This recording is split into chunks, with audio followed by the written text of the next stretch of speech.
let me. So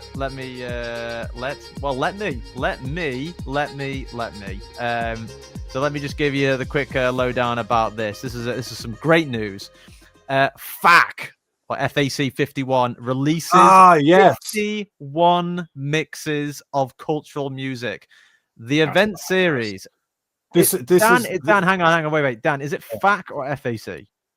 It's FAC51. It's the Hacienda. You know, for anybody that knows music, acid house. You know, FAC51 Hacienda in Manchester.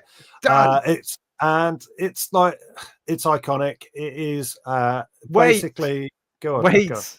Hold your boner. Hang on for a second. Let me just quickly say. Let me read the new. I'm going to pass it over to you in a minute. I'm going to pass it over to you in a minute. So, what is going on with FAC51? The event series FAC51 The Hacienda, as Dan mentioned, and of course, the legendary Manchester nightclub has published 51 mixes, which are mixes spanning from 1987 to 2025, recorded from the original club up to their most recent club nights. Michael Lawson writes, quote, legendary Manchester venue and event series FAC51 The Hacienda has published a selection of mixes from the vaults. The 51 mixes were recorded between 1987 and 2025 and feature some of the biggest names in dance music, such as Frankie Knuckles, Todd Terry, Louis Vega. I'll get to them more. We're going to read it out in a second. The 51, founded by Tony Wilson in 1982, the Hacienda was an incubator for the city's early acid house scene and later Madchester, a sound that blurred the lines between rave, psychedelic pop, and the many indie bands of the era. It has lived on as an event series following the venue's closure in 1997. Looking soon and in the near future, the Hacienda will host parties at Manchester's The Warehouse Project. Oh, no, that was in the past. Never mind. And London Super Club Drum Sheds on February 21st, 2026, with the likes of Primal Scream, Derek Carter, Marshall Jefferson, Robert Owens, Deep Dish, and Danny Tenaglia. Right. DJ Dan Singh, can you see any of these names? I can't see those names on there at the moment. How about wait, hang on. Let me change it to the next. The only other one I have is Instagram. Is that one any better or is that worse? It's just loading at the moment.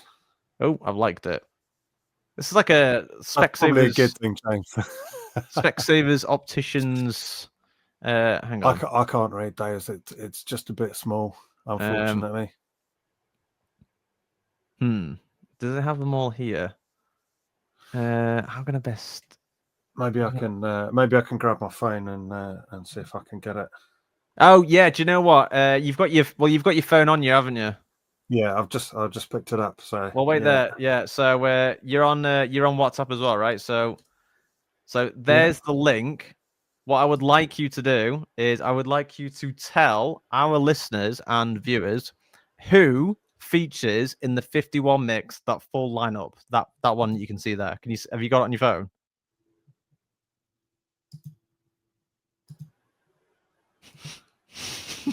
I thought you were staring into the No. Open this page in Instagram. There we go. I think it's here we go. Yeah. So literally, am I going to read them out now? Yeah. Yes, you are. Tell everyone who features in 51 mixes. Go. That's a shite time to lose your internet. Have we lost him? What a climax, and he's gone. Is he just saying it's a no one?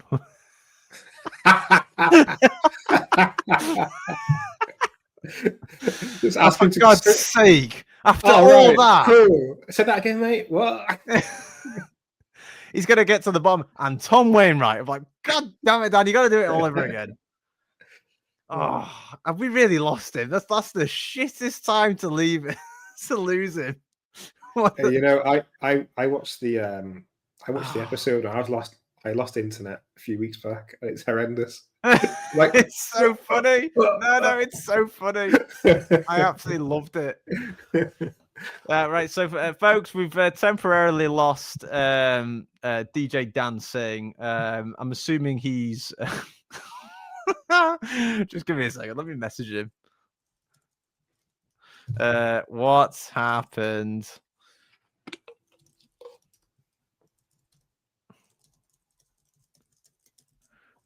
This is so cool. Like, isn't it? Like, yeah, as soon as I saw it, I've always thought, why aren't we archiving our mix history more? Because they're all gone. Do you know what I mean? Like all the old mixes from Cream, God's Kitchen. Man, I would do anything to listen to some of those mixes again. Do you know what I mean? I would do anything. So it's so cool they've managed to dig these up. Oh, he's back. Yo. Yeah, right, Dan. That was what an anticlimax. Let's ramp up the climax again. Are you ready to tell listeners who is featuring on the 51 mixes? Go. Absolutely. Armand Van Helden, Carl Craig, Paperclip People, Chad Jackson, Dave Law, Dave Morales, Errol Alcan, Inner City, DJ Paulette, Francois K, Frankie Knuckles, Graham Park, Greg Wilson, John De Silva, Justin Robertson, K-Class, Kath McDermott, Kevin Saunderson, aka Inner City, Louis Vega from Masters at Work, Luke Una, Mark XTC, Marshall Jefferson, nice, Mike Pickering, aka M People, Roger Sanchez, and Tom Wainwright. That is a lineup to end all lineups. Seriously, it really, really is. I was just saying when you're just disconnected there for a second, Dan, don't you think like we need to start some community project in the industry to just archive all the mixes and all the clubs? Because I'm gutted that there's mixes that they're gone, basically, right? All these old mixes straight from the club floor, and very few of them have survived to modern day. And I'm like, man, I'd do anything to listen to some of these again. You know what I mean? Anything. Well, yeah. Now you can listen. Now you can listen on Apple Music from 1987 to 2025. Dan, did you struggle with that lineup? I don't think you did. No, not at all, mate. Is there anything that screams out to you there? Like, because obviously you were lucky enough to actually have gone there. Yeah, I saw Sasha perform back in the day. John De Silva and John McCready, they did a night called Nude down at Hacienda. Oh, incidentally, you were saying about, is it FAC51 or FAC? The reason why it's FAC51 is because Tony Wilson started the Factory Records label, which was the home to Joy Division and consequently New Order after that, who co-own Hacienda, by the way. And it's FAC51 because it got a Factory Records ID. That's why it's called FAC51. It was the 51st thing that they did on Factory Records. So that's where the FAC51 comes from. And it's no longer there. But if you ever are in Manchester, check out the location where it used to be. It's now apartments, but there's still a plaque on the wall that says Hacienda Apartments on it. And yeah, I do a pilgrimage every time I'm in Manchester. Yeah, I'm trying to remember what street that is. It's near Deansgate, isn't it? Yeah, it's near the Great British Protection Pub or whatever it is, the really old one. It's around the corner from there. What the pub's called. It's something like that. But yeah, as Dan mentioned, but yeah, 51 mixes from 1987 to 2025. I can only imagine the 98 like the earlier ones. I imagine they're all going to be absolutely mental to listen to, right? Yeah, absolutely. So back in the day, you know, they broke a lot of new artists. In fact, there were the first time that Bandana performed in the UK was actually at the Hacienda. And it was videoed. I think it was what was the TV show that Paulie Yates used to produce? The Tube, it was called, wasn't it? So back in the day, that was from the Hacienda. But it started life as a kind of working man's club. That's gone straight over your head, guys. It's bloody ass, mate. Jesus Christ. So Paulie Yates, who was married to Bob Geldof. Oh, remember him? Band Aid. Yeah. Oh, of course, yeah. Yeah. Okay. Bob Geldof, yeah. Yeah, a bit of an unfortunate story with Paulie Yates and the daughters as well. But let's not dwell on that. But yeah, she used to present a show called The Tube, which was Channel 4, as I recall.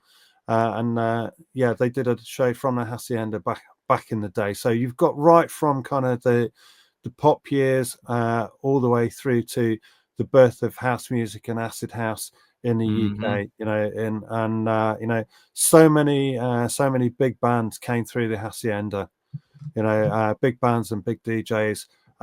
Mike Pickering's M People obviously came from there as well. You know, Sasha started playing down there. He was going there regularly, and he got the opportunity to play there, so he kind of started playing down there as well.